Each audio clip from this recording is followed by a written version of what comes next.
Hello प्यारे विद्यार्थियों, नमस्कार। कक्षा 10 विषय गणित बोर्ड क्लास जो है उसके प्रश्नावली 1.2 के अपने 2 सवाल हो गए थे। तीसरा सवाल था और तीसरे के अंदर 3 सवाल हैं, उनको हल करेंगे। तो पहला दूसरा जो सवाल है उसी प्रकार से उनके जैसे ही तीसरा सवाल है उनको हल करेंगे। यहाँ पे सिद्ध कीजिए कि निम्नलिखित संख्या या अपरिमेय संख्या है, तो उनको आपको परिमेय संख्या मानते हुए उनको हल करना है। तो शुरू करते हैं। पहला सवाल आपके कहता है, पहला सवाल है कि 1/वर्गमूल 2 यह अपरिमेय संख्या है, आपको सिद्ध करना है। ठीक है, तो सबसे पहले क्या करेंगे, इसका 1/वर्गमूल 2 का हरों का क्या करेंगे, परिमेयकरण, जो कक्षा 9th में अपन ने सीखा था। और कक्षा 9th में हरों का परिमेयकरण होता है। तो हरों का परिमेयकरण का मतलब होता है कि नीचे वाला जो हर होता है उसका अंश और हर के साथ में गुणा करना, उसको कहते हैं हरों का परिमेयकरण। तो यहाँ पे लिखेंगे हरों का परिमेयकरण करने पर, परिमेयकरण करने पर, ठीक है, यहाँ पे 1/वर्गमूल 2 का अंश और हर के साथ में क्या करना है, हर वाली संख्या का अंश और हर के साथ में गुणा। 1 का गुणा वर्गमूल 2 से करेंगे तो आएगा वर्गमूल 2। 2 का गुणा 2 से किया 4 और 4 का वर्ग होता है 2। तो अपने पास संख्या आ गई वर्गमूल 2/2। अब अपन ने जो पहले और दूसरे सवाल में जैसे सवाल किया था वैसे का वैसा ही करेंगे। तो यहाँ पे लिखेंगे माना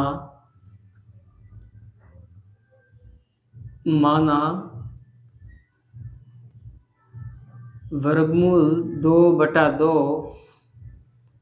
परिमेय संख्या है। क्या है, परिमेय संख्या। आपको परिमेय संख्या मानना है और परिमेय संख्या मानते हुए उसको हल करना है। और परिमेय संख्या को अपन कैसे लिखते हैं, वर्गमूल 2/2 बराबर में लिखते हैं P/Q के रूप में। और Q क्या नहीं हो, 0 के बराबर नहीं हो। यहाँ पे देखो 2 भाग में उस साइड जाएगा तो गुणे में, यहाँ पे आपको सिर्फ वर्गमूल वाली संख्या रखनी है। मैंने हरों का परिमेयकरण इसलिए किया क्योंकि यहाँ पे वर्गमूल 2 उस साइड चला जाता तो फिर सवाल आपको मतलब आगे हल नहीं कर पाते, इसलिए वर्गमूल 2 को अपन ने ऊपर भेज दिया और 2 को नीचे कर दिया।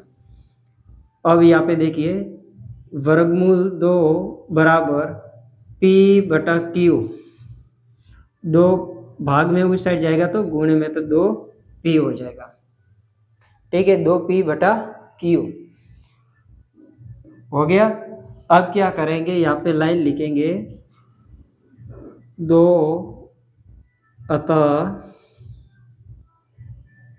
2P व Q एक पूर्णांक है। और पूर्णांक को क्या कहते हैं, परिमेय संख्या। पूर्णांक है जो कि एक परिमेय संख्या है,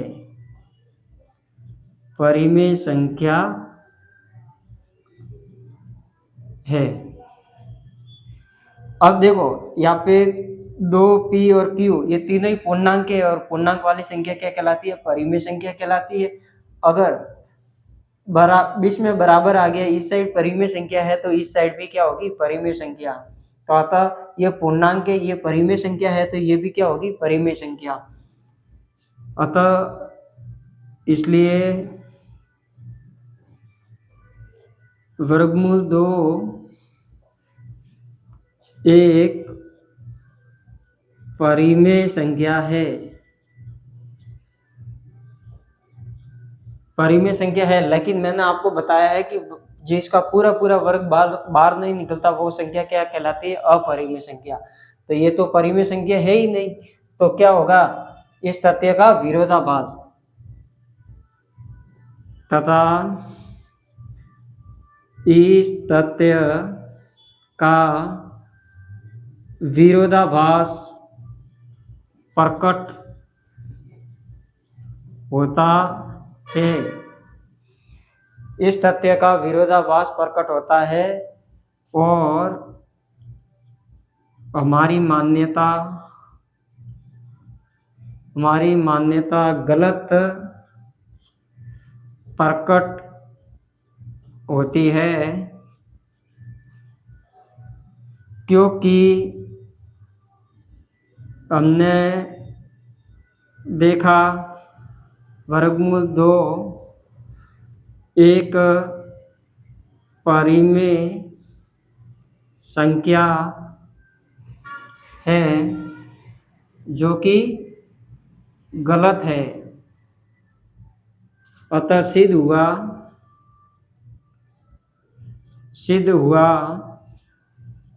1/√2 एक अपरिमेय संख्या है, इति सिद्धम। तो क्या हुआ कि 2p व q एक पूर्णांक है जो कि परिमेय संख्या है, इसलिए वर्गमूल 2 एक परिमेय संख्या क्योंकि बराबर की इस साइड भी है, तथा इस तथ्य का क्या होता है, विरोधाभास प्रकट होता है, क्योंकि वर्गमूल वाली जो संख्या जिसका पूरा पूरा वर्ग बाहर नहीं निकलता वो अपरिमेय संख्या होती है और हमारी मान्यता गलत प्रकट होती है, क्योंकि हमने देखा कि वर्गमूल 2 एक परिमेय संख्या है जो कि गलत है। अतः सिद्ध हुआ कि 1/√2 एक अपरिमेय संख्या है, इति सिद्धम। इसी प्रकार से दूसरा सवाल, तो दूसरे सवाल के लिए मैं यहाँ पे कर देता हूँ, यहाँ पे 7/√5 है। अब इसको करेंगे हल, यहाँ पे अपने वापिस यहाँ से ही लिखेंगे, माना 7/5 एक क्या है, परिमेय संख्या है, परिमेय संख्या है। परिमेय संख्या को कैसे लिखते हैं, तो 7/5 बराबर p/q के रूप में, जहाँ p q क्या नहीं हो, 0 नहीं हो, तो q नहीं है बराबर, मतलब q 0 के बराबर नहीं है। अब वापिस क्या करेंगे, 7/5, अब 7 क्या है, गुणे में उस साइड जाएगा तो भाग में तो उस साइड भेज देते हैं, भाग में पक्षांतरण कर देते, तो यहाँ पे हो जाएगा p/7q। ठीक है, 5 7 का वर्गमूल कर दिया, मतलब पक्षांतरण कर दिया, 7 गुणे में था, इस साइड जाएगा तो भाग में, यहाँ पे क्या रह गया, वर्गमूल 5 रह गया। एक मिनट, इसको मैं मिटा देता हूं। हाँ, अब क्या करेंगे, p 7 और q, 7p और q एक पूर्णांक है जो कि अपरिमेय संख्या है, इसलिए वर्गमूल 5 एक परिमेय संख्या है, तथा इस तथ्य का क्या होता है, विरोधाभास प्रकट होता है और हमारी मान्यता गलत प्रकट होती है, क्योंकि हमने देखा कि वर्गमूल 5 एक परिमेय संख्या है जो कि गलत है। अतः सिद्ध हुआ कि 7/5 एक अपरिमेय संख्या है, इति सिद्धम। ये दूसरा सवाल बहुत सरल था, बस सिर्फ इतना ही लिखना है, बाकी नीचे हिंदी वाली लाइन आप लगा दो। इसी प्रकार से आपका है तीसरा सवाल, 6+√2, इसको करेंगे हल। तो सबसे पहले माना 6+√2 एक परिमेय संख्या है, क्या है, परिमेय संख्या। ठीक है, अब 6+√2 और परिमेय संख्या को लिखते हैं p/q के रूप में, और q क्या नहीं हो, 0 के बराबर नहीं हो। अब 6 प्लस में उस साइड जाएगा तो माइनस में, तो यहाँ पे रह जाएगा √2 बराबर p/q, और माइनस का प्लस का है, इस साइड जाएगा तो माइनस का। मान लो इसके बटे में ये क्या क्या लेते हैं, एलसीएम, तो एलसीएम आ जाएगा q, ऊपर तो हो जाएगा p का p, फिर माइनस, अब यहाँ पे q का मतलब q का भाग 6 में देंगे तो हो जाएगा 6q।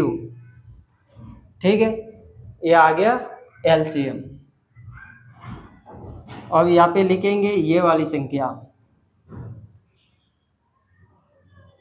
6pq एक पूर्णांक है जो कि परिमेय संख्या है, इसलिए वर्गमूल 2 एक परिमेय संख्या है तथा इस तथ्य का विरोधाभास प्रकट होता है अतः हमारी मान्यता गलत प्रकट होती है, क्योंकि हमने देखा कि वर्गमूल 2 परिमेय संख्या है जो कि गलत है। अतः सिद्ध हुआ कि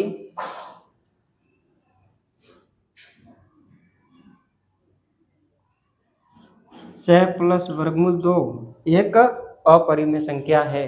इति सिद्धम। इस प्रकार से ये तीनों सवाल पूरे हुए।